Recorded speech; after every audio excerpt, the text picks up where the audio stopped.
EA's Star Wars Battlefront 2 should have failed at launch. With all the controversy surrounding it via microtransactions or pay-to-win loot boxes, the media definitely hated this game, and that turned a lot of people off. But here we are 3 years later, and the game is flourishing. The player base is above what it was at launch, and today we're going to find out why or how this is even happened. It's sort of an anomaly. Hey everybody, I'm Sir Jeppy. Thank you for watching the video. I'm putting a lot of work into this one, so if you want to be a good lad and like the video, subscribe. And also going to shout out my Twitch because I've been trying to stream over there, and I play Star Wars Battlefront 2, Rocket League, Rainbow Six Siege, my 3 favorite games. And then hopefully when the new Call of Duty comes out, I'll be streaming that as well. But that's months from now. But enough about that. So we're going to figure out why Star Wars Battlefront 2 is doing so well now than it has been in the past.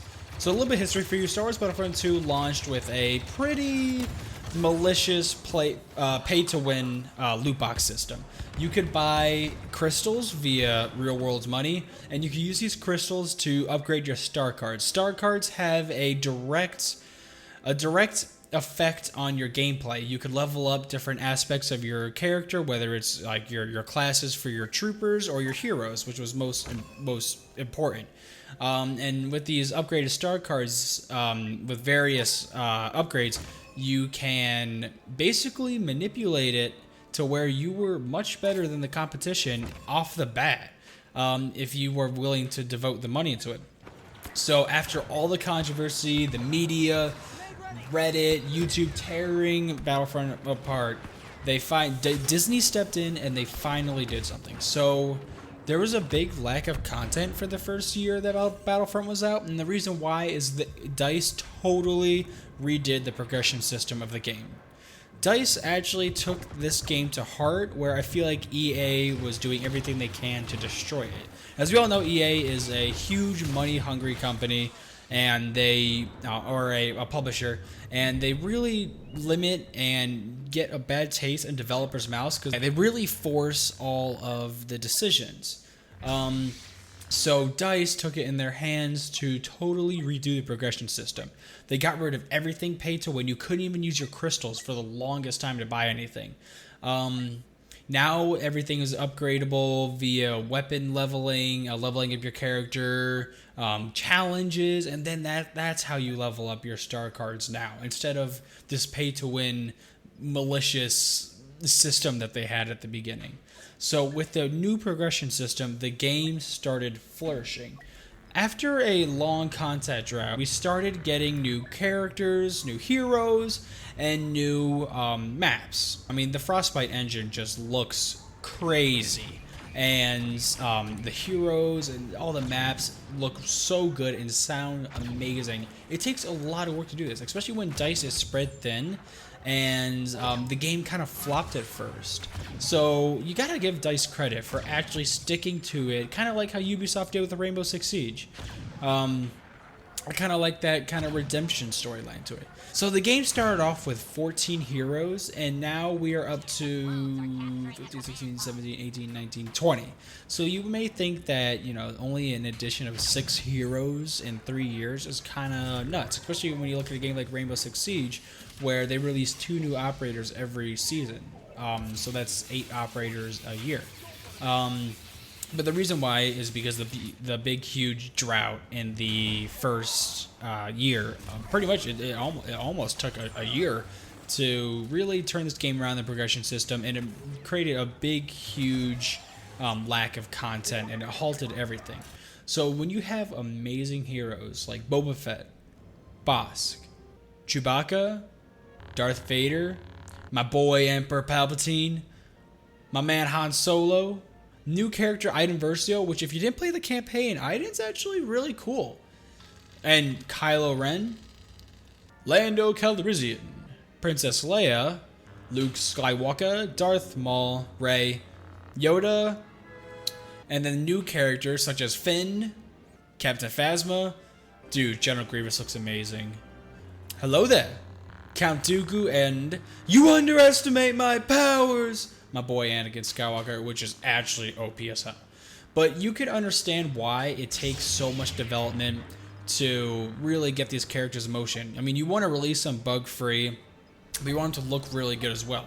The character models and the sounds are amazing. Let's just take a look at Kylo Ren and his amazing lightsaber. I mean, I don't know about you, but I get freaking chills when I watch that. That is amazing. And then you have battle points. So what battle points are is when you do well, or maybe even not so well, you get rewarded kind of with like credits, like during a game. And you can use these battle points that you accumulate via kills, objectives, whatever you can do in the game. And you can use them to buy either heroes, or like specialist, or like special enforcements, or tanks, or like starfighters. So they added in multiple game modes now instead of just your typical galactic assault, which is a really good game mode, and like your strike and hero versus villains. You now have a game mode called Capital Supremacy. Capital Supremacy is a really good game mode. If you ever play Battlefield and you have Conquest, kind of think of like that. There's 5 objectives. You'll start off with 1 at a time, or you only start off with 0. You have to pick them all up.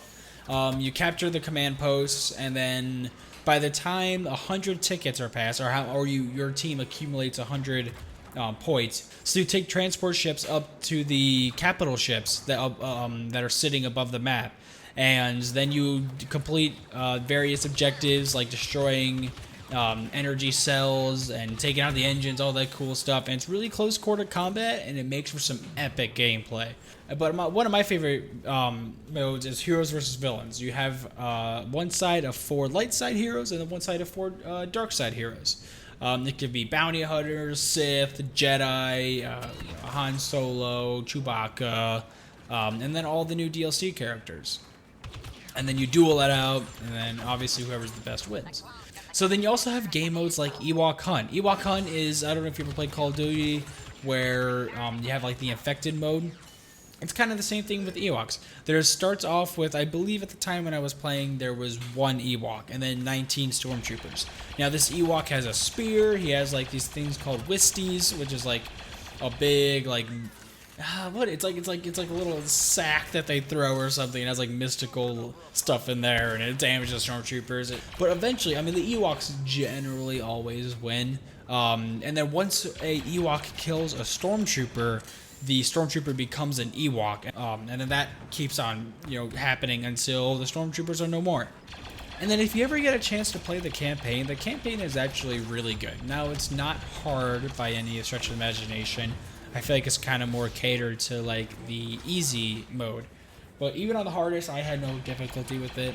The storyline's pretty good. You get a aspect of the Empire and like an evil perspective during the campaign. I'm not going to spoil anything, but it's pretty good. There are also a ton of customization options for your troopers. The heroes also have quite a few different customizations as well. We have General Grievous, who looks amazing in this outfit. We have a couple Han Solo skins, a unmasked Kylo Ren, Princess Leia with my favorite, the Bausch skin, or however you say that. I think it's super sick. Yoda, Hoodie Yoda, that's a good, nice nod to the comics. Fortunately, you have like characters like Emperor Palpatine, Darth Vader, Boba Fett, who don't have any skin options yet. But I mean, that's kind of, it'd be hard because you only really see them in the movies with the one outfit that they're wearing. Maybe like a damaged Darth Vader mask that you see in Star Wars Rebels would be pretty cool. Or maybe like a Revenge of the Sith Palpatine robe would look pretty awesome as well. I don't know what you could do with Boba Fett. Maybe if you covered in Sarlacc juices. Customization for your troopers are pretty good. You have on the clone, you have a ton of clone customizations. You have, the 501st, which are awesome. They look amazing. The 182nd, you have all the camo troopers. The scout troopers look amazing in that. I'll be honest though, not really much customization anywhere else. You got a couple things for the Empire, a couple things for the Rebels, but a lot of the majority of the customization, like skin-wise, for your classes are more so towards the clones, probably because that's going to be like the easiest to do, and that's what everyone wants is Clone Wars content. So I really think you guys should give Battlefront 2 a try. I know it started off rocky, you probably heard bad things about it, but honestly, the game is really fun. It's Not too hard. Like the skill ceiling isn't that big, but you'll definitely tell when someone's better than you. They'll whoop your ass. Also, it kind of helps caters toward the newbie players as well, rewarding you battle points for even dying sometimes. So maybe even like a not so great player has a chance to play a hero. So rest assured there. But honestly, guys, you should really give it a try. Even if you like, if you like Star Wars, you should really give this game. If you haven't played it yet, just please add to the player base. It's only growing. Show DICE that they did a really good job, because I think it's really cool that they stuck with it, especially for a game that had so much controversy and flopped at the beginning. I think it's really cool that they stuck with it. Let me know who your favorite character is, who your favorite villain is. Right now, I mean, I think my favorite villain is Palpatine. I mean, he's always been my favorite.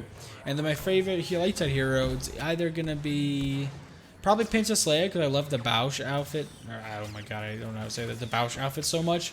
And then, and plus she's actually really good. And I like Luke Skywalker. I like his gameplay, and I mesh well with him.